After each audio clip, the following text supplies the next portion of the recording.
The voice that you're hearing right now, representing the Baltimore Ravens, the best team in the AFC North, is Joey, and I'm joined, as always, by a man wearing the jersey of another man who had to come to Baltimore to actually win a championship, Steeler Chad. You could never besmirch the time that the great Rod Woodson spent with the Steelers. He's a hero. He's my favorite player of all time, and I believe that some of your money went to buying this jersey. So That's thank you. true. That is very true. What do you have on tap there, or on draft, bottle, whatever? I You was get trying it. to I was trying to decide what to do for this just special occasion, rivalry week. I decided I'd drink a beer that I've never had before, but that I found. This is Goose Island's Bourbon County Stout. Now, if you like craft beer and you like bourbon barrel aged stouts, this is basically like one of the founding fathers of the bourbon barrel aging movement. They've kind of sold out now, and they're probably not as like cool as they once were. There's like craftier, cooler things you can do, but they're still it's just good stuff. They still have an event every year for it. And I'd never had one. It's from Chicago, so I usually drink stuff that's local to where I live. Oh, you can practically taste the bourbon already, Joey. This is a celebration. It's rivalry week, so I'm gonna drink some sweet, sweet Goose Island. How about you? How you celebrating?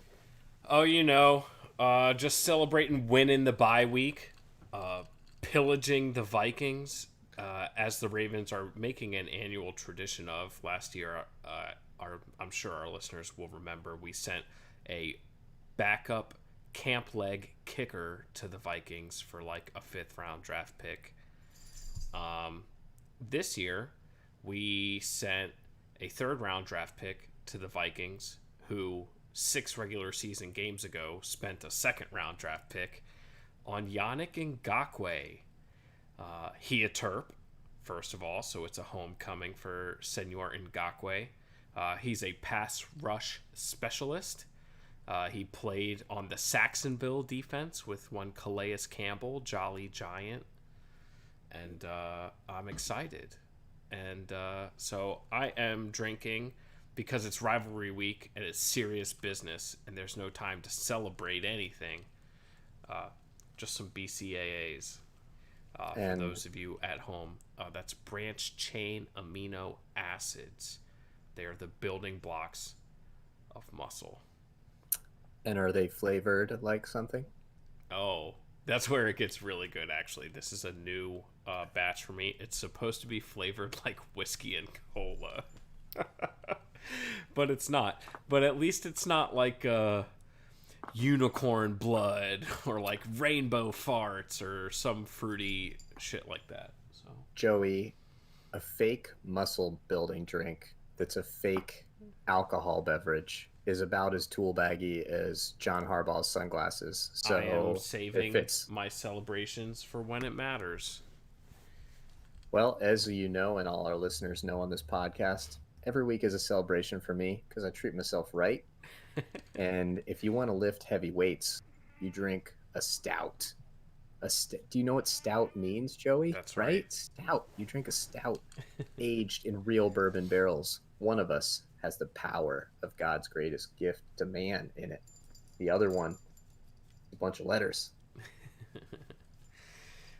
So we will get to, I'm sure, some fantastic banter, Steelers, Ravens, towards the end of the podcast. But first, we're going to talk a little bit about how we got here. That's right, ladies and gentlemen. We're going to recap week 7 in the AFC North. We only had 2 games, because one of them was round 2 of the Battle of Ohio. But first, we had a battle of unbeatens in the Well, Music City. it's true. It's true. Tennessee could only duck the Steelers for so long. They tried pandemics.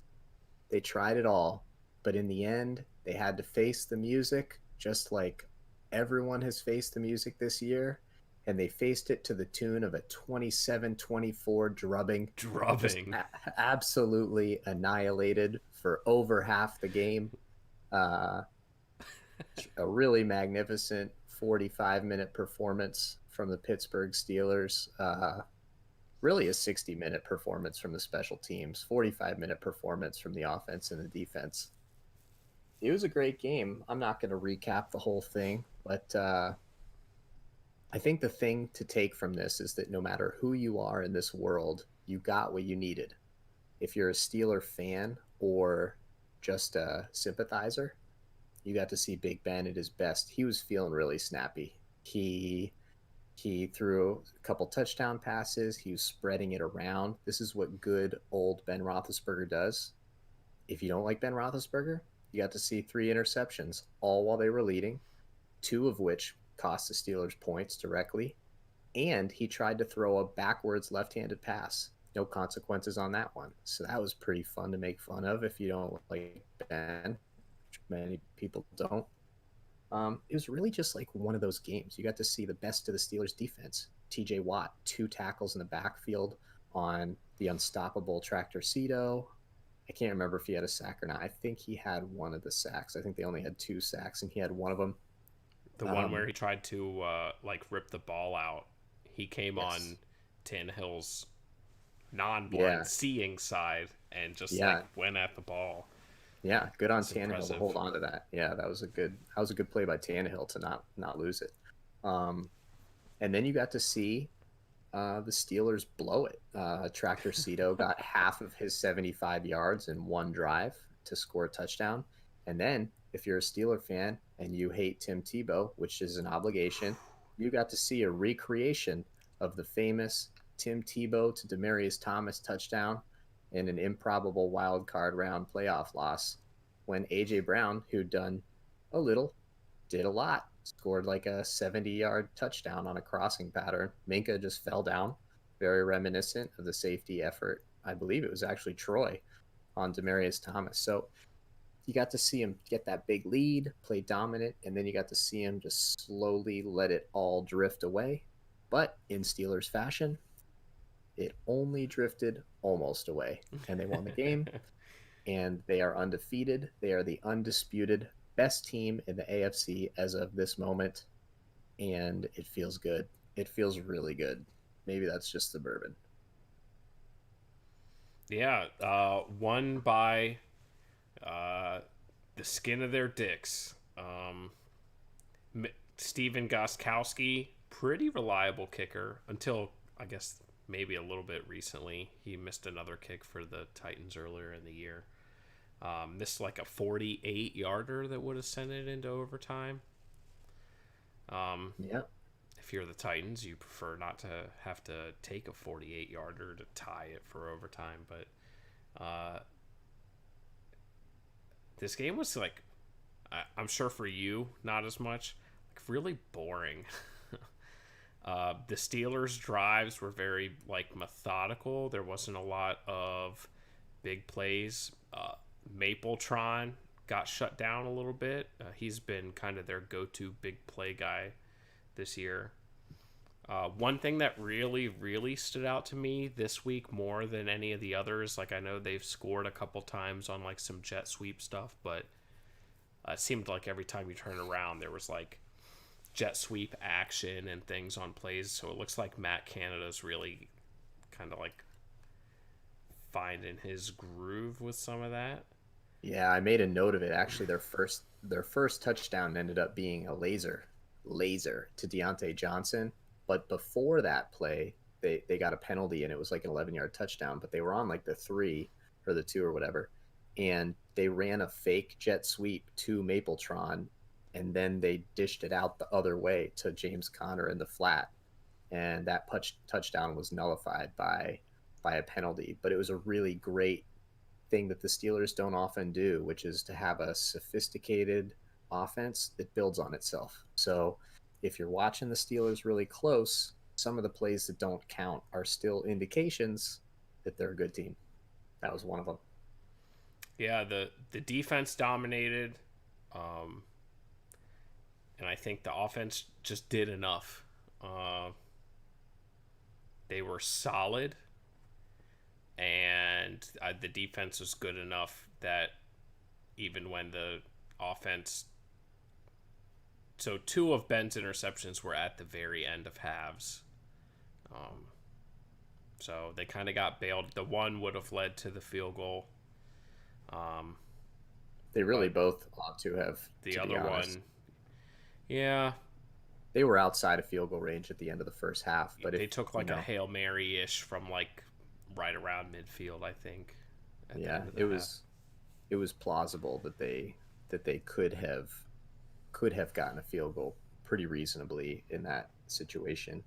Um, I do want to just take one more minute to celebrate the Steelers' special teams victory. This is not a team that traditionally dominates the special teams department, but they got a 50-yard punt return from Ray McLeod. So we just have to say Ray McLeod as often as possible because I don't know how long he's going to be on the team. And That's he has right. been a real bright spot, a real bright spot. He is elusive. It's fun to say his name, TV name, right? We just love it. They got that ball at the end of the first half because the Titans mishandled a punt, and then this was great. I'm trying to get a quote from TV announcers every game now because they're so magical. Illegal man downfield, number 48, among others, because the punter mishandled the snap. Everybody ran forward, and then he tried to throw it. Number 48, among others. The whole team was cheating. So that was great. They mishandled a kickoff that backed them way up that resulted in the Steelers getting pretty good field position. And then they missed the field goal, of course, that could have tied the game. And the Steelers deliberately one of the few teams right now not trying to kick for touchbacks. The kickoff coverage has been really on point. They're keeping people starting their drives or around the 20. As you people all know, it is now the 25-yard line for a touchback. So Steelers are constantly generating positives with their both defensive and offensive play in the special teams. And that's even not even having a punter until Sunday when Jordan Berry rejoined the team. Dustin Colquitt, you're out of here. You're out of here, Dustin. Pretty exciting. So fun win. I mean, fun win for Steelers fans. There's a lot of stuff that you don't always get to see, and then a lot of stuff you do, like a 20-point lead turning into three. Yeah, Ben Roethlisberger flipping the ball every which way, mostly Yeah, early in the game.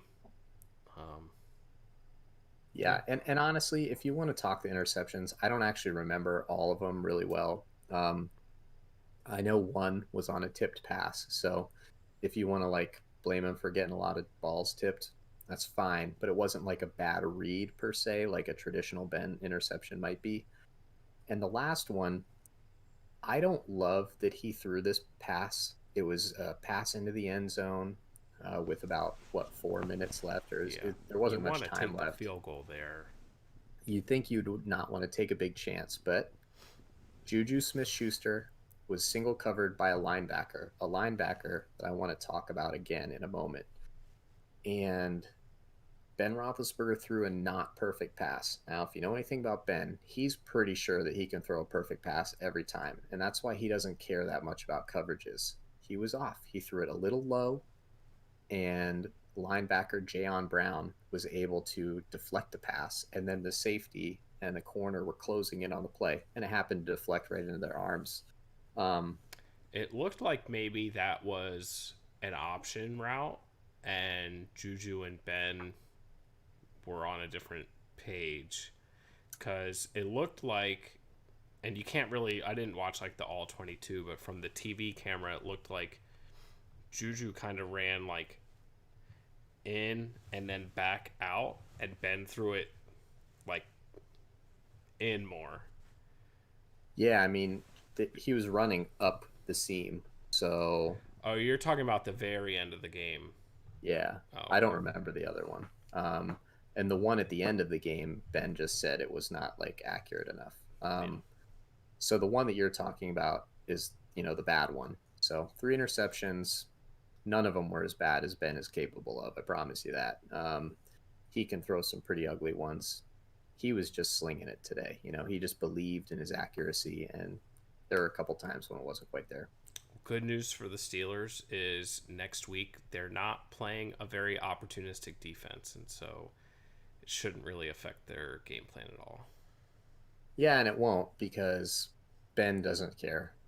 Like he's gonna think that he can just shove that ball right into the breadbasket, and if he can, it's gonna look good no matter who the defender is, a la Champ Bailey in 2005, almost pick six in him in the AFC Championship game, but instead Hines Ward 20-yard game.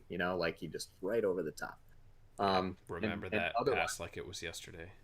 you would if you're a Steeler fan. The 2005 AFC Championship games, big one. Ben played one of his best games of his career that game. People just like to talk about the Super Bowl, Joey, when you didn't play as well. That's classic hater talk. The So point is, a good Ben playoff game is like 250 yards and 2 touchdowns and a pick. yeah, I mean, we always talk about this, like you're the nerd on the tables and you're looking at completions and percentages. And I'm telling you about moments like when Ben threw the ball onto a post-it note to win a game. Like that is what Ben does. He hits post-it notes, and I can tell you about it. You can tell me about your little tables. Some of us watch sports to watch the actual game, Joey. If you want to do spreadsheets, that's fine. That's why we all bring different stuff to this podcast. But yeah, the Ravens are going to be different. We're going to talk more about that. They're definitely capable of taking advantage of bad Ben throws. So of course, as we said, there's stuff for everybody in this game. And I know that you love to see, because he hadn't thrown many up to this point. Only one until this game. Yeah, so this is the type of game that's got to make you feel good, get your juices flowing. You're like, okay, this is the Ben that I know. So yeah, this offense is just different that way. So we haven't really seen Ben since Antonio Brown's been gone. Until this year, right? And so this year's been very different. And I think they're much less vertical. I'm sure there's a better way to say that this year than previously. Whether that's something that they eventually develop, I guess, is yet to see. But yeah, slow, methodical West Coast offense type of stuff going on in Pittsburgh. yeah, so my last point, and I sort of hinted at it just a moment ago, is I generally tend to miss a guy that I should be respecting in each of these opponents. And for me this week, and I'm going to be watching him from here on out, is number 55 on the Tennessee Titans. His name's Jayon Brown, middle linebacker. And I'll tell you what, this dude can cover. He was doing a pretty decent job on Juju that play, and he had a couple other coverage plays, including an interception on the deflected pass. So really, really opportune linebacker in coverage, and he's going to be fun to watch when he faces a couple of these other AFC North teams, including one later this Sunday. So I'm a fan. He's a good player. I missed him in the preview, but I won't do that again. All right. We will move up north to Cincinnati, the home of Skyline Chili, where the Browns and the Bengals duked it out in another 60-plus point football game where little to no defense was played by anybody. And the Browns eked out the victory with a touchdown to Donovan Peoples-Jones, who we talked about in our wide receiver comparison when we were grasping at straws for young Browns receivers, with 11 seconds left in this game. AFC Northcast strikes again with prepping its listeners for key contributors across the board. High five. Boom. Don't, not on rivalry week. Get out of here. Get out of here. I sting it. The national story of this game was Baker started 0-5 with an interception. On that interception, Odell got hurt, which was eventually diagnosed as a torn ACL. He is out for the season. And Baker went on to go like 22 of 23 for to end the game with like 280 yards and 5 touchdowns and no picks. And for the record, it's very important that we say this because every single Browns media outlet will bring down the hell and the fury on us if we don't. The single incompletion was a spike to stop the clock That's right right. before the game-winning touchdown. So don't be fooled. Baker Mayfield didn't throw an incomplete pass, people. So back off, Browns fans. Yeah, Back take off. it easy. But, and we're talking about the AFC Offensive Player of the Week right now in Baker Mayfield. And isn't it so perfectly Browns that the week that their quarterback wins Player of the Week, he actually destroyed his best receiver's year on his first throw. His first throw, OBJ ruptures that ACL chasing down Darius Phillips to make a tackle on his first pass was an interception. That was such a shitty throw. Um, that's just classic Browns right there. You know, like nothing can be just so. Um, it was a really good game though. Like I am gonna, aside from that one moment of jest, and I'm sorry to OJ, you shouldn't joke about injuries. We're obviously rooting for a swift recovery. We love OBJ on the AFC North cast. Tons of energy, tons of joke material, tons of highlights, tons Yep. of cool shoes. Getting Pretty choked by cool Marlon there. Humphrey. Yeah, and you like talking about All that. So about it. Yep. someone's got to have the neck for his hands to be around, right? Um, so we're big fans. But I am on the Baker had a great game and don't even fret the fact that it was against Cincinnati train because you don't just throw 23 passes in a row complete. Like, and for the record, Kareem Hunt started this game six rushes, 46 yards. Yeah. Okay. He finished like 13 for 7, no, 18 for 76. So in the second half, when Baker was doing all this stuff, it's not like Kareem was running crazy and they were doing play action and no one knew what to do. Kareem was averaging 2.5 yards a carry. And Baker Mayfield was slinging it all over the field because he was the guy that was going to get it done. And he was going to get it done without the man he killed, OBJ, and Austin Hooper, who missed the game. And for the record, Jarvis Landry had cracked ribs. So he's just out there being awesome. In fact, he can't breathe. And he Really, still did really, some awesome Jarvis yak dude, stuff. he did yak stuff. He did some rushing. Some He throwing. he threw the ball for Donovan Peoples-Jones' first ever reception. And that is called team playing. He's getting people involved, even as a wide receiver. We may be an OBJ loving podcast, but we adore Jarvis Landry. What a great player. Bless him. Bless him. Bless him. No doubt about it. So really, really awesome game from Baker Mayfield. I'm happy for him. I'm gonna pat myself on the back here. Back in the dark days of the Ravens, right before they started giving the ball to Lamar 2 years ago, Joe Flacco, the end of his career, everybody wanted to fire Harbaugh.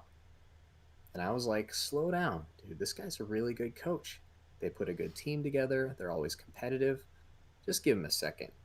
And then Joe Flacco got hurt or whatever, and then they immediately overhauled the offense, and now Harbaugh is like perennial coach of the year candidate if you're not an idiot. I'm saying the same thing about Baker here. Yeah, he's short. Yeah, he makes dumb throws because he's overconfident sometimes and he believes in his playmaking. He has never had a same offense for 2 years. Being a good quarterback in so many ways is about really truly understanding your offense so that you have an instinctive knowledge of where all your reads are. You can't make 3 reads in 2.5 seconds. You just have to know where everything is. So we have to give him some time, and the Browns have to give him some time by not firing everybody all the time. So we like Kevin Yeah. Stefanski. We like Kevin Stefanski. He's good. We need to stick to it. Baker's going to be fine. I don't know if he's going to be better than Lamar. I don't know if he's going to be better than Burrow or anyone, but he's good. He's a good player. He had a great, great week. Browns should have won this game by 14. What a joke on defense. Oh my God. They suck. It's bad. Uh, yeah, Is it? Burrow was great too. Giovanni Bernard was good. Mixon was kind of a late scratch for this game, Yeah. and very similar to last week. Who'd they play? The Jacksonville. I don't remember who they played last week. No, they lost to somebody good. The Hold Colts. on. Yeah, yeah. Um, but I mean, the passing game. You, there's differing opinions on whether or not you want your rookie quarterback throwing the ball 45, 50 times a game. But spreading it around, getting people involved, like he's productive and he'll still make a couple bonehead throws. Terrence Mitchell dropped a pass that like nobody else was in the same zip code. Dude, Burrow threw it right to him like a jugs machine and he fucking dropped it.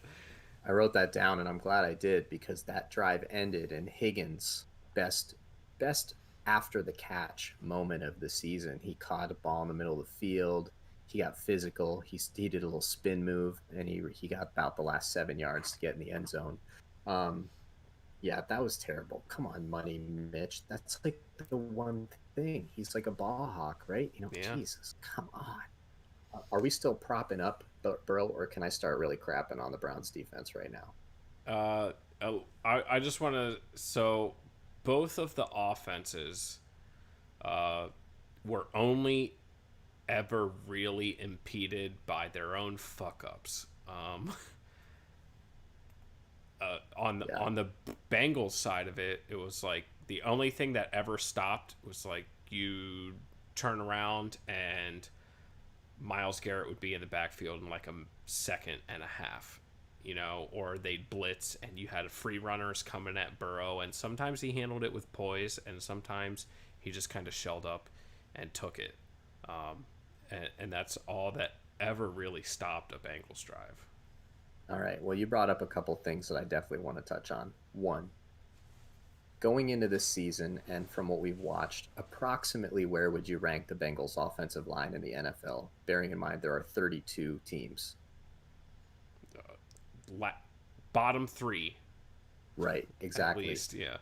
At the end of the second quarter, their best and brightest future offensive lineman, Jonah Williams, left tackle, out of the game.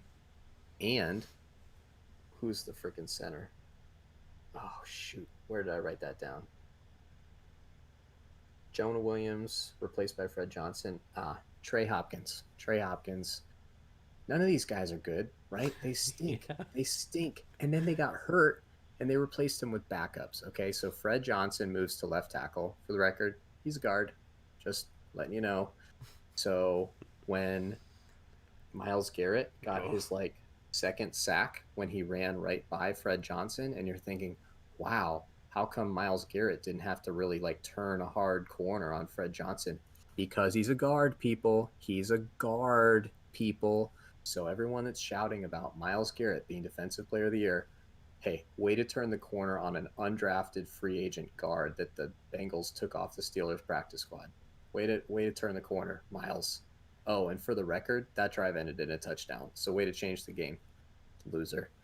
see, but in 10 weeks, it's just going to be a box score with 2 sacks and a forced fumble. Like, So exhausting. It's like Jesus Christ. And the first one, look, the first one was good sack. I'm gonna try and be honest. Obviously, I've got a vendetta, and it has nothing to do with last year. It has everything to do with this defensive player of the year nonsense. And can you even win defensive player of the year when your defense is as bad as the Browns? That's got to be some sort of cardinal sin, right? Like we can't yeah. allow this.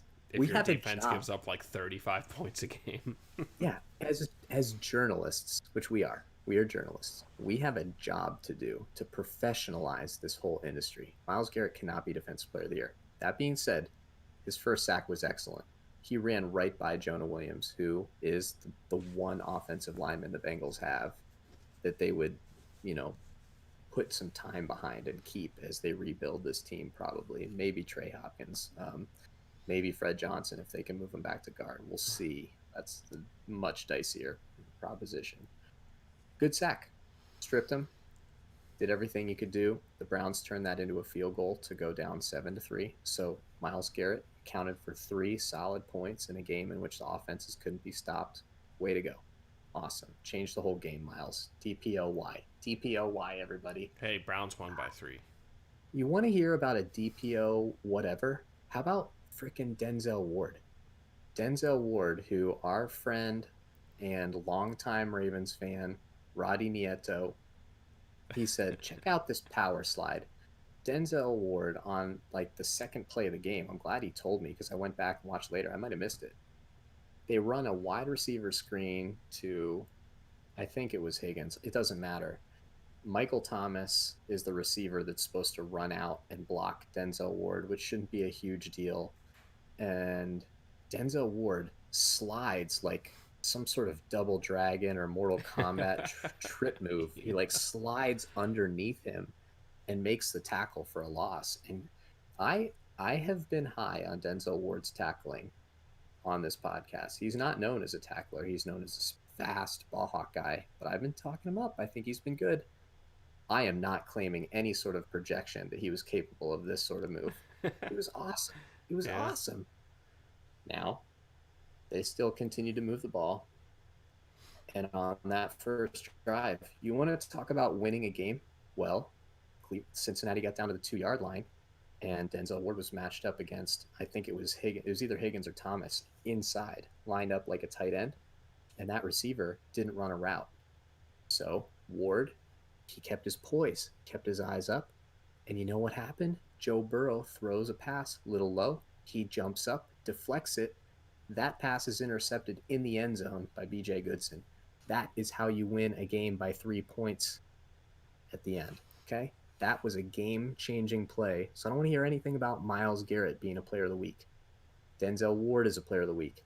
And nothing new here. The Browns don't have a defense. They have 2-star players. Same as always. Yeah. Sorry about that rant, but I just can't Defense, take it anymore. Atrocious. The Andrew Sendejo, just like abhorrent play tour continues. I like how we always line these rants up like right against each other. Like I do Myles Garrett and then you do Andrew Sendejo. No, it's like every time there's like a big first down, touchdown, whatever. Still, I just don't understand. I think he plays conservatively. I noticed Higgins got a big catch on him, and I think it was in the first quarter on a 3rd and long. Mm-hmm. And it was like just like a long out route. Like a deep out, yeah. Yeah, and it just looked like he was playing to make the tackle. Like, you know, he just doesn't look like he plays to really challenge the catch. He plays to not allow yards after the catch, which he also does. But but that's kind of what I saw. He just didn't look fast to me. But I generally don't notice him because again, I'm like just furiously jotting down any notes of failure that I can grasp on Myles Garrett. He did have a good game. A lot, I will say for Myles, like a lot of the reason that he only had the 2 sacks, and for the record, the Browns had 4 sacks in the first half. Then Cincinnati lost 2 of their crappy starting offensive linemen. Browns had 0 sacks in the second half. So good job, guys. Way to go. Myles et al. Stink. But he did get into the backfield quickly. Some of that was good coaching. Zach Taylor, maybe now is a good time to talk about Zach Taylor. Bengals people, you need to slow your roll if you have any negative stuff to say about Zach Taylor. This offense is good. Yes. This offense had the worst offensive line in the NFL. Then they lost 2 of their 5 best ones and had to just put the other guys in, and they still scored 34 points. Like without Joe Mixon. Without Joe Mixon. Like without John Ross. Without CJ Uzama, who's no one's going to care about, but he had good chemistry with Joe Burrow. How are those amino acids, Joey? Anyway, delicious. Zach Taylor called some really clever screens, some of them to back up tight end Drew Sample, some of them to back up running back Giovanni Bernard, and they were successful. He really spread the ball well. He gave Joe Burrow good choices to get rid of the ball in like 1 second. So that was part of the reason Myles Garrett didn't get home as easily, because Joe Burrow was flinging that thing right out of there because he knew he was about to get killed. Um, Zach Taylor's doing a good job. We got to work the defense out, and part of his responsibility is to help pick a defensive coordinator and build that team up. Um, but his offense is good, and the longer that Joe Burrow stays in it, believe it or not, the better he will get. He is not at his peak. He is just really good. So we like Zach Taylor. We are Zach Taylor people, Bengals people, myself included, nor the jersey. We are Zach Taylor people. Hang in there. I know it hurts right now because we have high expectations. We've been competitive, but he is coaching well, calling great plays. So I like it. Yeah, it's coming. The Bengals, don't be surprised down the stretch. The Bengals are going to rattle off a few wins in a row here at some point. Like, We talked about it. It's bound to happen. Yeah, they're going to put together a winning streak against some shitty NFC East teams. Like, Just it's coming. wait till Thanksgiving. Wait till Thanksgiving. It's going to happen. So we're believers. I do want to check in with Darius Phillips. He had an interception to start the game guarding OBJ. Yep. Many people are saying he had a bad game. Many people are saying he had a bad game, but I don't think he did. He doesn't get targeted that much because the Bengals have a lot of injuries at cornerback, and I think they just tend to stay away from him because he's a little bit of a ball hawker, or at least that's his reputation. However, on the final drive of the game, he gave up all the big plays. So he gave up the catch to Hollywood Higgins, who has re-earned the nickname, for the record. Back to Hollywood Higgins. Big, long catch down the sideline. I think Darius Phillips had pretty good coverage, and it was just like a really good catch too. Yeah. But he was in coverage, and they caught it. And then he was also in coverage on Donovan Peoples-Jones for the touchdown. And that one was even crazier. He turned and was like just finding the ball, and it just like went.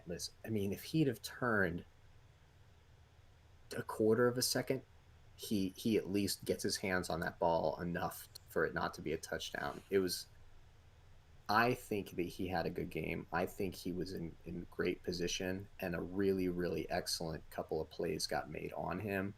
We know he's got a short-term memory, so I'm looking for him to come back strong next week if he's not hurt, which he's on the injury report. But he did get that interception, so that was cool. And he's fun guy to watch. But tough week to just be in the spotlight in that last drive. Yeah, for sure. Anything else to add to this game? The Battle of Ohio that no one wanted to win? Not really. There were a couple of cool plays that I liked, but nothing else that's worth really, really diving into. We covered the power slide. That was the most important thing. Yeah. All right. Coming up this Sunday, we have 3 1:00 games in the division.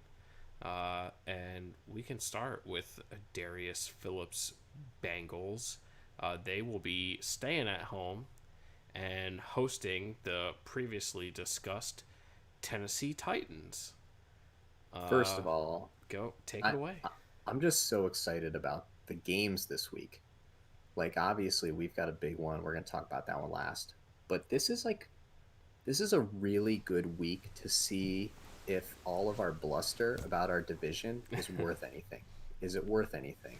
There isn't a bad team on the docket, except for maybe the Bengals. Probably the Bengals. The Bengals are a bad team. But they haven't gotten killed yet. They have competed every week, except for maybe the Browns beat them pretty bad, right? The Browns beat them pretty bad the first time. 10 points, it was like maybe. A 5-point game. Yeah, so look, they're competing every week. Don't look up the schedule and the scores, okay? It's not important. They compete every week. And they're playing the Titans. The Titans are at this point the measuring stick of the Steelers' greatness, which is highly debatable to some. So are the Bengals going to compete with the Titans? Does that devalue the Titans as a team? Or are the Titans going to steamroll them? Very, very excited about this. Except that I'm not. I am fully on the board that the Bengals, it's time for them to get killed. They have, I think, every offensive lineman from their starting lineup to start the year is hurt, except for maybe Fred Johnson, except I think he's not playing his position.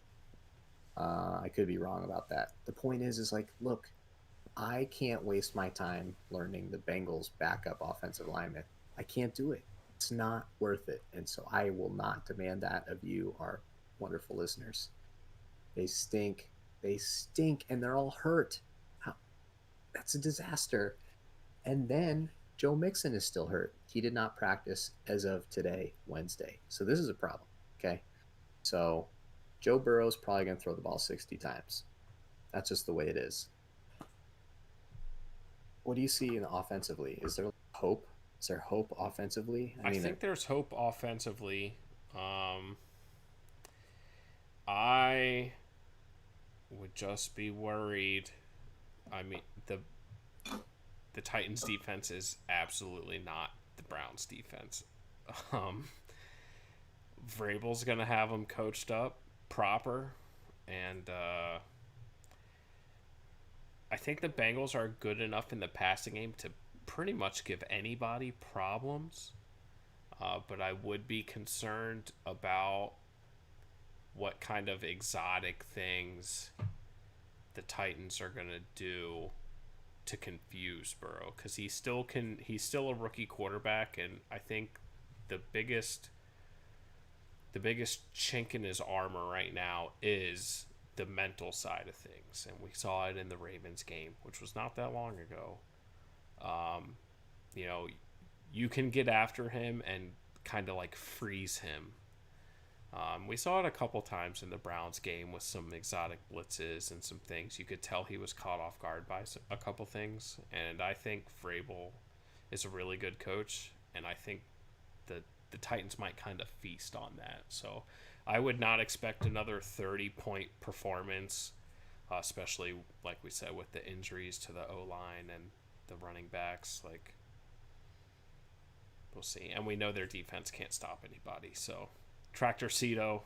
Kareem Hunt, in those first 6 carries, Kareem Hunt looked like Earl Campbell. He was carrying people down the field like nobody was interested in tackling him. And so that's going to be bad news, probably.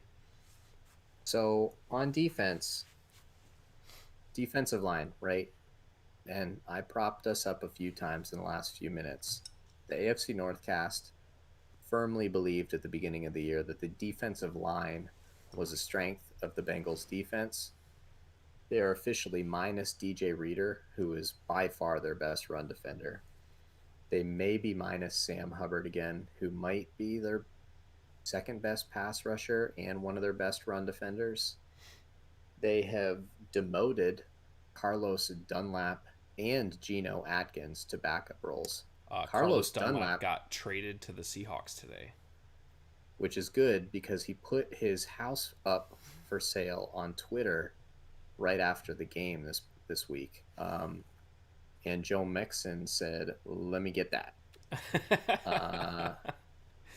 So Mixon's got that new money.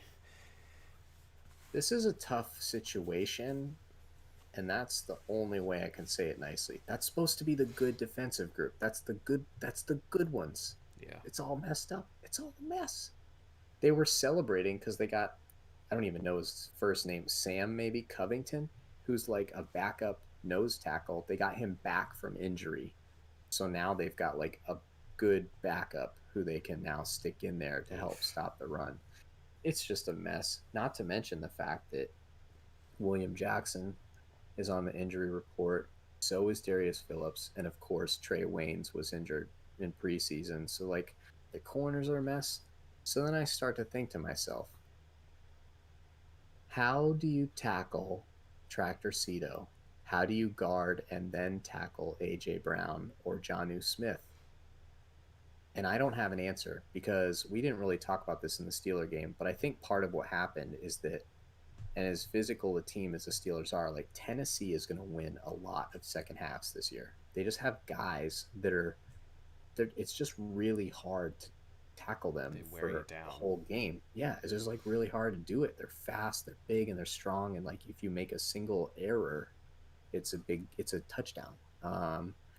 And I don't know if we've covered this week to week, but the Bengals do make single errors. They make multitudes of errors. They make errors upon errors, heaped upon errors. Like, I just can't imagine either of those two players having anything less than really, really strong performances this week.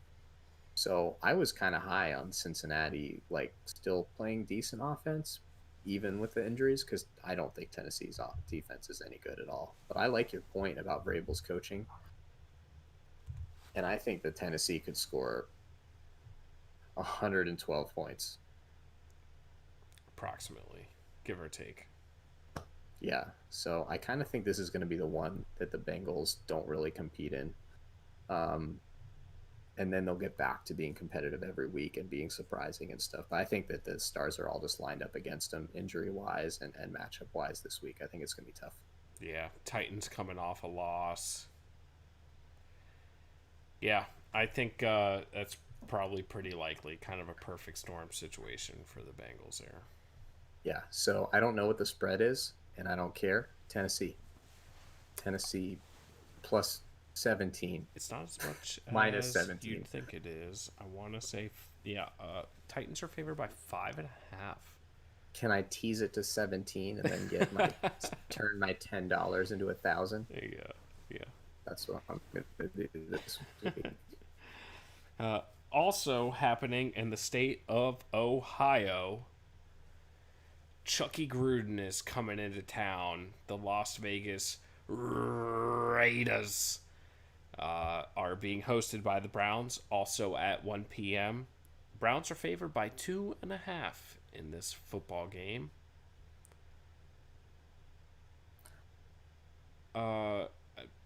Both of these teams might be fool's gold, but both these teams might actually be good.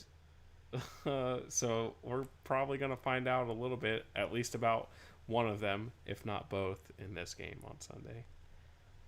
Yeah, I like to, for the sake of what we're doing here as a podcast, at least pretend slash falsify some level of expertise. In this game, I have no idea what's Yeah. about to happen. I think that they're pretty similarly structured. They both want to set the stage with like a really strong rushing attack. Um, Although statistically the Raiders don't have that strong of a rushing attack compared to the Browns, they still want to set their offense up around the premise of it. And then they have a really efficient passing attack that works behind it. For the Raiders, that's Darren Waller, famous ex drug addict Baltimore Raven, who they just weren't able to stick with him. The Ravens are obviously more of a penitentiary type than a rehab type, and they weren't able to see the incredible character and potential that he had, and they just let him go, which is classic Baltimore behavior. And now he's thriving in a in a better environment, which isn't Las really any Vegas. surprise. It's no surprise whatsoever that even Las Vegas, especially Las Vegas, is a better environment for Mr. Waller. All jesting aside, it's a really nice story. He did have troubles as a younger man, and he seems to be thriving now. So he's a really fun guy to watch and root for. And Josh Jacobs is a guy that breaks thousands of tackles all the time. So he's fun to watch if you liked Emmitt Smith. And then they got Henry Ruggs. He's super fast. He catches a pass once every 2 games, and it's usually a really long one. So I don't know. I don't know. That's basically what the Browns do. They run the ball well, and then they take advantage of it in the passing game with good. The Browns have more weapons even without OBJ, I think. But I don't know what's going to happen here. Yeah. Which team can do their job better? I think the Raiders have a better defense than the Browns, but I Really, can't name a Raiders defensive player, so maybe not. The guy from Hard Knocks, the safety, Carl Nassib? No. Abrams. Well, Salmon Abrams. Yeah, it's Jonathan Abrams. He's third on the team in tackles. I looked up some statistics because I haven't watched him much. The two safeties He's the strong safety, and then Eric Harris is the free safety, who I don't know. They're second and third on the team in tackles. So, guess who gets to the second level? Everyone. Everybody. Yeah. Everybody gets to the second level. Um, and then you got Carl Nassib, who is also of Hard Knocks fame. When the Browns were on it, he was released. He was everybody's investment. Yep. Yep. Everybody loved him. So now he's on the advisor. Raiders. He is a rotational pass rusher on the Ravens or the Raiders. Third on the team in sacks with 0.5. And what I'm getting at here is that actually very much like the Ravens, at least up until this week, they have one viable pass rusher. His name is Max Crosby. Nobody saw him coming. I think he broke his hand in the Hard Knocks, Yeah. and he was like a third round pick, and you're like, okay, whatever. And then he healed his broken hand and crushed the life out of like 12 quarterbacks last year. And now he's really good. He's got 4 sacks, so basically he's going to be who everybody should be focused on. And that shouldn't be a big deal because the Browns have a really good offensive line. But Yes. maybe it will be because he's really good. So if you're into watching lines, keep your eye out for Max Crosby. Didn't look up his jersey number, but you'll figure it out. He's going to be the only one doing anything. I don't think the Raiders defense is good. So if they're better than the Browns, I want to make a note officially that is an official indictment on the Browns if anyone is better than them. Because the Raiders aren't good. They're not a good defense. Prediction for this game? I made my picks in our pick'em, and I think I picked the Browns, but I was so unsure that I honestly don't remember. But I'm pretty sure I picked the Browns. I think that the two things that stuck out to me are three things. One, they don't have one star defensive player, they have two. That's twice as many as the Raiders. They have a better offensive line because I think they basically have the better offensive line every week. Yep.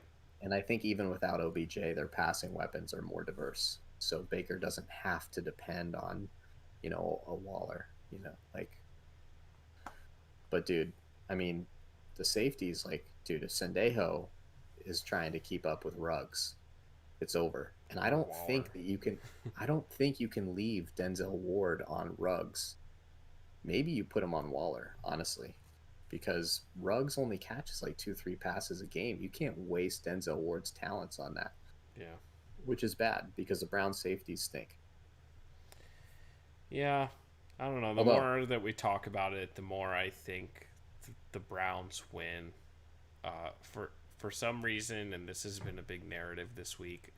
Uh, I don't know if it's the pressure of like wanting to feed OBJ, but like Baker seems to play more like free and make just better decisions in general when OBJ's not in.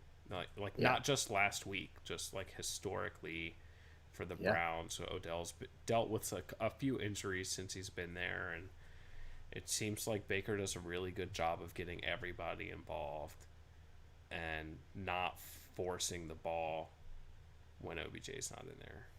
Well, here's his big chance because you're playing a defense that isn't that great, but the team itself is like a very viable competitor to your dreams of a playoff spot. Yeah. So it's a really good opportunity, honestly, for Baker to have a good game. And I agree with you. You never want to say that a team gets better when they lose a star player, but like, hey, we go back a year and a half talking about how Hollywood Higgins is pretty good, at least when Baker Mayfield's throwing him the ball. Yep. And we must be idiots because nobody that actually coaches him in practice seems to think so. Yeah. But then maybe we're pretty smart because every time he sneaks into a game, he scores a freaking touchdown. That's right. So I don't know. I'm not saying we're super smart, but we might we might be. I think I'm taking the Browns in this game. Yeah, me too. And for the record, I said last week the Browns could lose this game and still almost certainly go 10-6. So that means I'm basically predicting the Browns to go 11-5, which is really scary. Jesus, what world are we living in? Yeah. It's a weird one. It's a weird one. All right. Time to move on to the marquee matchup. Which is hilarious because this game's already over. It's happening at the Big Crab Cake. The Pittsburgh Steelers are rolling into town. They think their shit doesn't stink because they just beat the also 5-0 Titans, whose best win was the Bills, who are reeling. And yeah, Well, the best Steelers- loss, your best loss was to the Chiefs, and they lost to the Raiders. So, and the Raiders are about to lose to the Browns. so basically, you stink, you stink, and you know you stink. Also worth noting, the Ravens are coming off a bye. I think that is important. Esteban says both your teams stink. Go Tua. I hope Tua's hip falls off on Sunday. Aaron Donald is going to destroy him. Dude, if Alex Smith can handle it, Tua can handle it. Maybe. I don't know. Alex Smith doesn't have the hips of a 65-year-old. But his Anyways, legs are jigsaw puzzles. moving on to two teams that are actually relevant, the Ravens and the Steelers. The Ravens are coming off a bye week. I don't know if Yannick Ngakoue can play. I know there's like weird team swapping rules with the COVID and things like that. It'd be super duper if he could. Because I'll take anything I can get as far as a pass rush goes. But I will say that there's nothing that on the offensive side, when the Steelers have the ball, there's nothing I've seen that worries me. I'm not sure very many teams in the league have anything that would worry me. Other than obviously the Chiefs. So what it's going to come down to is, for me, is the Ravens.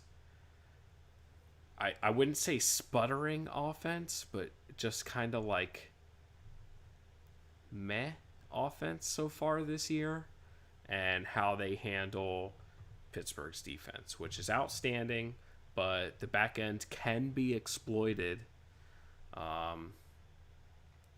Both these teams, these are number 1 and number 2 in the league in blitz defenses. So both the quarterbacks will be tested. Blitz frequency is what you're saying, right? Yeah, they blitzed more than anybody, these two teams. So it's Ravens Steelers, and it's going to be back to last year. We kind of had the year off because Ben was out, and the Steelers had my left nut at quarterback all year. Yeah, it was definitely a weird year. The Steelers almost stole the victory in the first one. That's, they're going to be looking at that first game a lot because that's the only game they've played against Lamar, basically. Mm-hmm. And they played well. That's the Steelers' official line, is that the Steelers' defense had basically as good of an effort against Lamar as you've seen to date, especially in a loss. And then, of course, they got creamed by the backups, which Ravens fans love to talk about, and you should, but doesn't really matter in terms of projecting the future because it was Ravens backups and the Steelers were basically already on golf trips. I don't see how look, I get it. Marcus Peters, Marlon Humphrey, they're so great. They're all pro. No one's ever intercepted as many passes per pass game or whatever as Marcus Peters, something interception frequency, whatever. Marlon Humphrey just takes a ball after the catch every time. But they are 2 men. And the way I see it, the Steelers have 4 to 5 men. So you don't have any reservations about how the Ravens cover especially if Deontay Johnson, who I don't know what the situation is, he left the game last week with something. Um, but if let's just assume he's going to play, because that's the best argument I can make for you to actually be worried. You're not worried. You're not worried that you have to guard Juju and Deontay and Chase and Eric Ebron and James Washington. No. Why? Who's going to guard them? They only need to guard for a couple seconds. This is not the same taking shots, vertical threat offense that the Steelers have had. Here's a fun fact. Ben, you know who? Well, I already blew it. Ben Roethlisberger leads the NFL in shortest snap to throw time by like an astronomical margin. Like the fastest in a season in history is like 2.2 seconds. And Ben's getting the ball out in like 2.03 seconds. They're not going deep. He's not doing the Ben Roethlisberger extending plays and this and that. Like, it's just different this year. He's not throwing a bunch. He averaged 5.5 yards an attempt last week. And the Ravens defense is way better than the Titans defense. So what you're saying to me is that Ben Roethlisberger finds open receivers so fast that the Ravens don't care? For 5 yards a clip. Yeah, sure. 5 yards of play means you never stop a drive. Yeah, that's all right. Sustain a 12 or 13 yard drive against the Ravens. It's a lot more difficult than it is against the Titans. Okay. I can promise you. I love that tone from you, and that's part of what I'm looking for. But also we got to maybe the heart of what you think is going to happen. So you think that the Ravens are going to give up yardage but turn the Steelers over? Is that how you project that this is going to happen, and that's why you're not worried about Ben Roethlisberger will give you the football. Maybe. He will. It's what he does. Just because he didn't against Denver and the Giants and whatever other powder puff football teams you played before you played the Titans. Okay. Well, we did play the team with the most turnovers in the NFL, which is the Browns. So that counts, even though their defense stinks. They do get a lot of turnovers, and they didn't get them from us. I think that there is... anything that happened against the Browns we can just throw out, because both the Ravens and the Steelers butt blasted the Browns equally. Almost equally. The Ravens beat them by one more point. Yep. Congratulations on the incredible coaching and savvy it took for the players to get them to miss that extra point. And also, because I'll acknowledge, I actually think that there are some concerns on the turnover department. Ben is one of them. He has had a good year, so I'm like less concerned with it than normal, but still maybe like it's a valid concern. Ben is a very confident quarterback, and when you combine that with a guy like Marcus Peters, who might just like come off his man and jump a different route, like that's exactly the type of interceptions Roethlisberger throws. It's also the type of touchdowns he throws. So it's a coin flip. Chase Claypool, and I'm going to get back to making fun of your crappy team, but Chase Claypool, he's fumbled the ball like 3 times this year, and I don't think he's lost any of them. So that's a concern. I think that's like a valid concern that Marlon Humphrey especially, but Deshaun Elliott's forced to fumble or two. Like the secondary guys go for it, and Claypool has given the ball up. So I think they're going to know, like they're going to watch the tape and they're going to know like, okay, we can definitely get the ball off Claypool. If Juju fumbles, I'll be surprised. Like that moment was pretty big, but he has fumbled a couple times in his career. So Juju possibly. I think though that all that being said, like the Steelers' ability to spread the ball out it should be. And I know you want to just smack talk and you want to be a big tough guy because you're drinking amino acids. But the Steelers are going to be one of the few teams you play this year that have enough choices that they don't have to worry about Marlon Humphrey and Marcus Peters all the time because they can just throw it. Anthony Averett is out for the year. Who is the third corner? When they're in nickel, who even is it? Jimmy Smith. I don't care. Doesn't he play safety? Sometimes. So who's the other safety then? Chuck Clark, Deshaun Elliott. Yeah, I don't care about Deshaun Elliott. He's going to get double moved all day. Maybe. By who? Yeah. Not by Eric Ebron.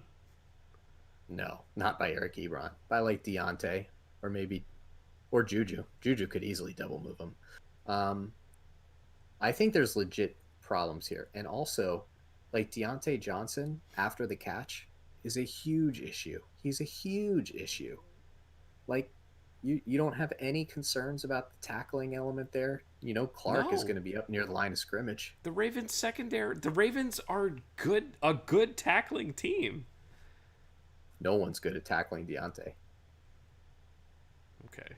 Nobody. Okay, so you're pretty sure that the Ravens defense is dominant. So how many points do you think the Steelers can score? Range it. Give me a range of points that you would expect the Steelers to score. Well, they have what's like 5 or 6 straight games of 25 plus, right? Something like They that. have not been less than that. So this year it has been 25 or more. 17-23. I like that, you son of a bitch. All right. I think that the matchup between the Steelers receivers and the Bengals corners is much more interesting than you do. And I would encourage our listeners to watch Jimmy Smith match up against that third guy and frankly Marcus Peters, because Peters takes a ton of chances. And Ben Roethlisberger hasn't been super successful going deep, but he sure as hell loves it. If he sees Chase Claypool one-on-one with Marcus Peters, do you think he's going to care about interception ratios? Ben Roethlisberger loves throwing. He doesn't even care. Like, I think that, like, you want to talk about all the books that have been written about NFL defenses. If Ben Roethlisberger figures out that there's one-on-one coverage on third and short, he's sending the guy deep and he's throwing it. Like, that's all that's happening. It's all that's happening every time. Like, he loves it. He doesn't care who it is. I'm not telling you that it's going to work. I'm just telling you he's going to do it. So I think that matchup especially will be really interesting. We could talk about the running game, but I don't really feel like it. I think the Ravens' run defense, especially in the interior, is pretty solid, really solid. Calais Campbell, kind of interior, exterior, and obviously Williams there, whatever. He's good. Really good. But Connor's been playing really well too. I think he's going to be probably more effective on the outside and in the receiving game, but we'll see. He needs to be effective for them to win. I'm going to talk a little bit about my thoughts on the Ravens' anemic offense. Anemic. They stink. They're the worst team to average 30 points a game ever. Still average 30 points a game. I know. They're good. Their offense is statistically significantly better than the Steelers. It's true. My thoughts about it are this, and it all starts with the running game. I am praying. I'm not praying, but if I prayed at night with my knees on the floor and my elbows on my bed, and I was thinking about what I was going to ask for from God, because that's what you're supposed to do, right? You're supposed to ask God for stuff. No, I don't know. But I think that's what I'm pretty sure that's what most people do. They ask for stuff like a Corvette or a pony. I would be asking God to tell Harbaugh not to run the read option at all. Like, do what you've been doing all year. Rotate the running backs. Don't run the read option, like, at all. Don't do it.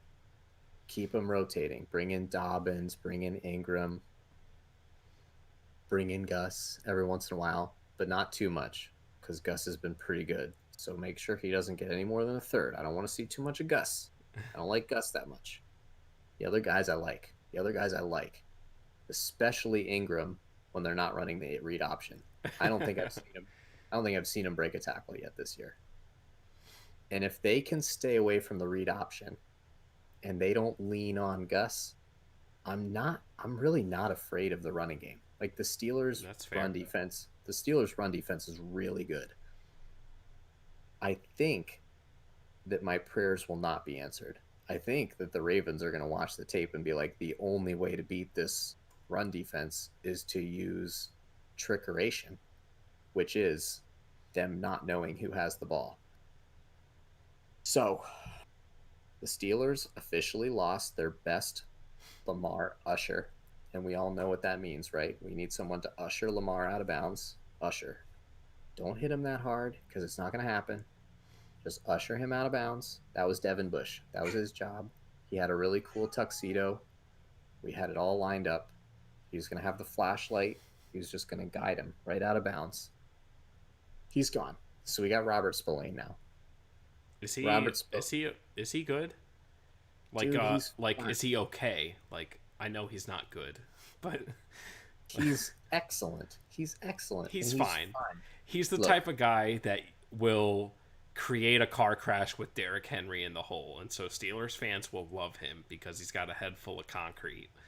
But tell is his me. collarbone intact? Did he get hurt at all Look, in that? I think he came back in the game. Okay. Is the best understanding I got from it, because I did see him leave the game, and you can't blame him. And But he was for the like, record, ugh. for the record, you don't have to say anything positive about the Steelers, but tell me you didn't love that play. Yeah, I mean, it that was was awesome. football. That was football right there. I've Yeah. never seen Tractor Cito go backwards. That was crazy. Anyway, I think they got to run the read option. And I think if they don't, the running game is over. It's over. It I has don't been care. all year, I don't, basically. yeah, I don't care about J.K. Dobbins. I wouldn't have cared about J.K. Dobbins if Tractor Cito ran for 150 yards. He's fine, but he's not special yet. Maybe he will be. He's not yet. I'm a little nervous about the coverage slash corner situation. Mike Hilton got hurt, and that's a big deal for two reasons. One is that he's one of the better nickel corners in the NFL, but we can replace that part of it with Cam Sutton, who's a very, very underrated backup and is excellent in coverage. He was probably our best cover corner last week. But Cam Sutton doesn't blitz. And Lamar has been more susceptible to those blitzes this year than previous. And Specifically the little guys, yeah. Yeah, and Mike Hilton would be just that guy. So if he doesn't play, that's a bummer. That's a bummer for sure. And it's, I mean, look, AJ Brown, he almost looked like Travis Fulgham out there, who's like a guaranteed Hall of Famer as far as I'm concerned. So you know that the Ravens wide receivers are probably going to have at least some success. The Steelers are going to have to play some zone because they have to keep their eyes on Lamar. And I don't want to be a broken record here, but that's like 20 free yards. 20 free yards when the Steelers play zone. So I'm very nervous about that. And the Ravens this year have liked to stick with that pass game. So we'll Yeah. see.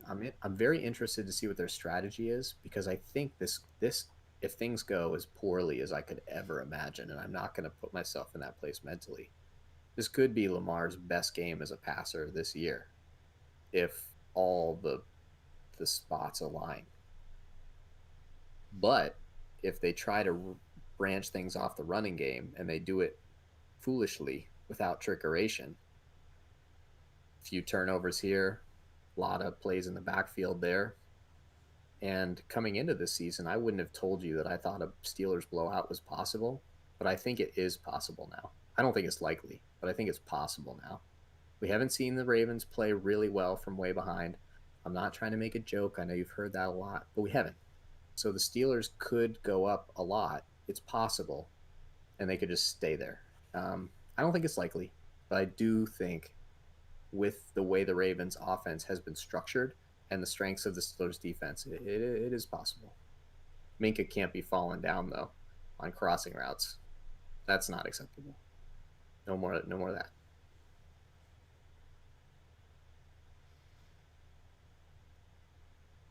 Yeah. I don't really have much more analysis for this game. Uh, my faith lies in the Ravens off a bye week, the Steelers playing a very physical Tennessee team. That favors the Ravens for sure. And turnovers.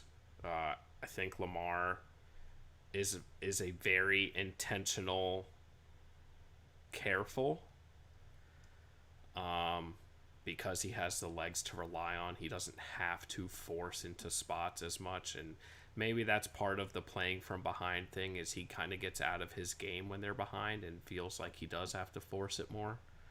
Um, and Ben, historically, just doesn't give a fuck about protecting the football. Really, he's gonna That's go fair. out there and just sling it around. So Yeah, we'll see. I think this is going to be more of. I think the defenses are going to shine in this game. It'll be more of the classic defenses and special teams rivalry that we're accustomed to. And I think it's going to be a one-score game. It do you could have be a the blowout in either direction, but I think it's going to be more of like a 24-21 type of game.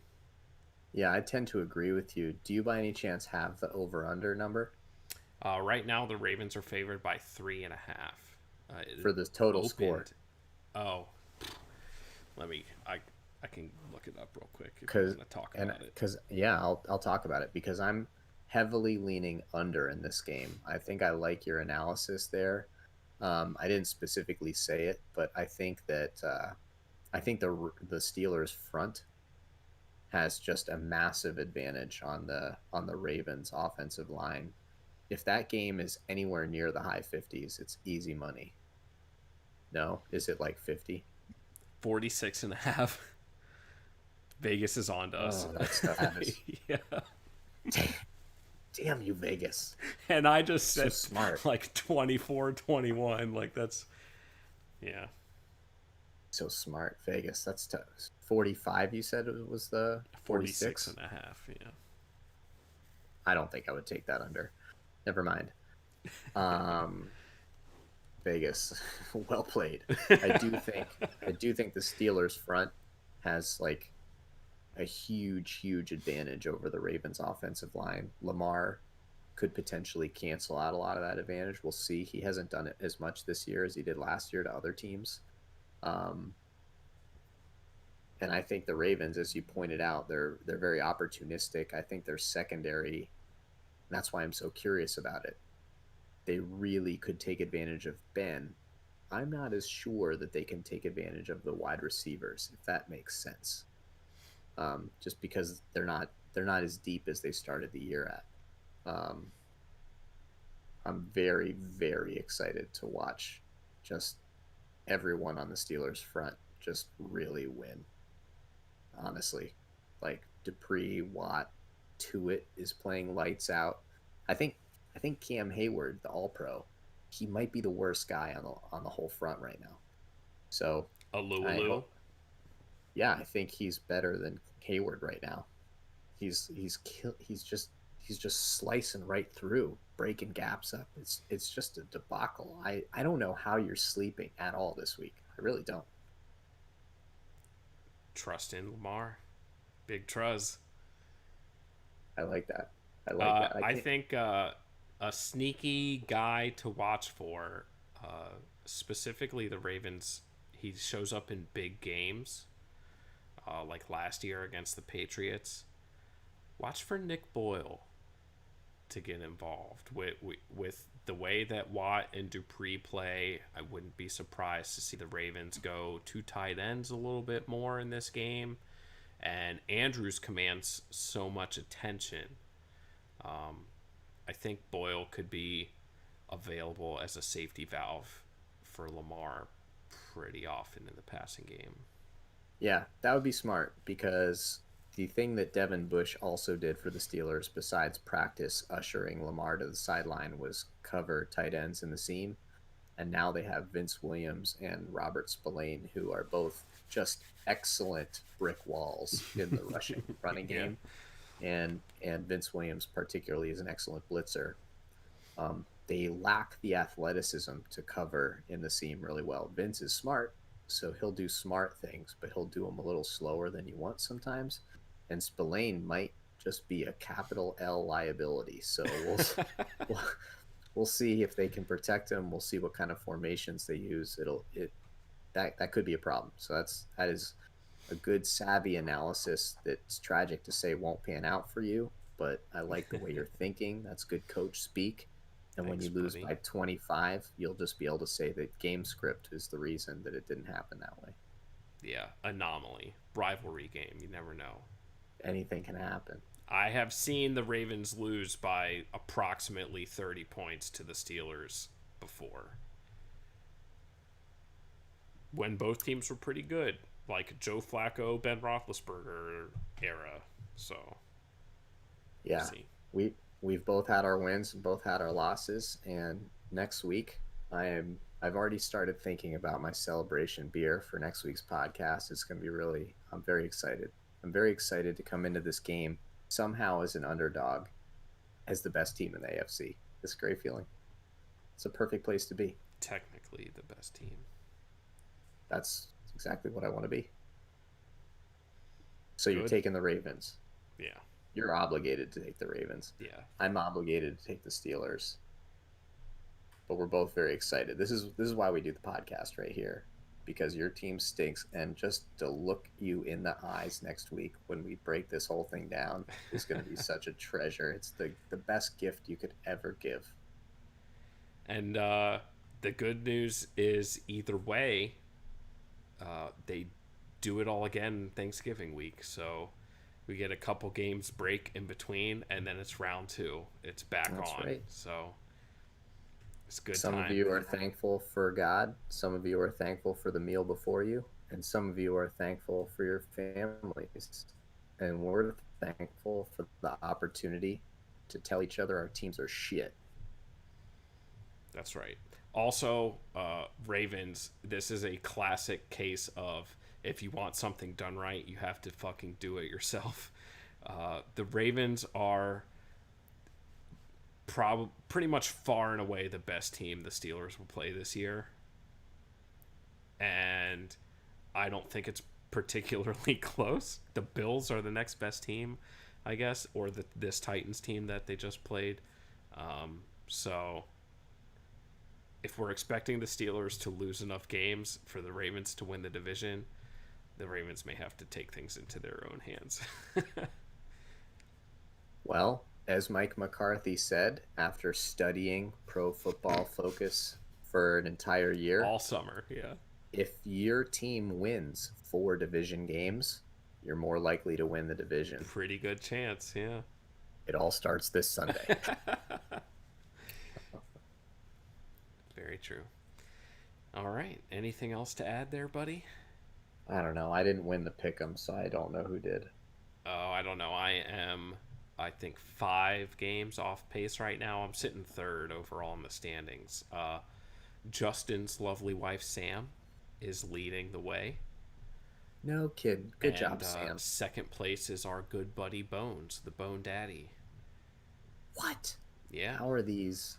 Yeah. How are these people beating us at our own game? I think we are 3rd and 4th place. Okay, well that's pretty good. I'm looking up the weeks right now, and for week 7, the winner was War Pigs, which is Jared. an incredible Black Sabbath. Oh no, Pink Floyd song. No, Yeah. Black Sabbath. Black Sabbath. What a great song. So if you named your pick'em after Black Sabbath, super rad, dude. If not, you're probably pretty weird.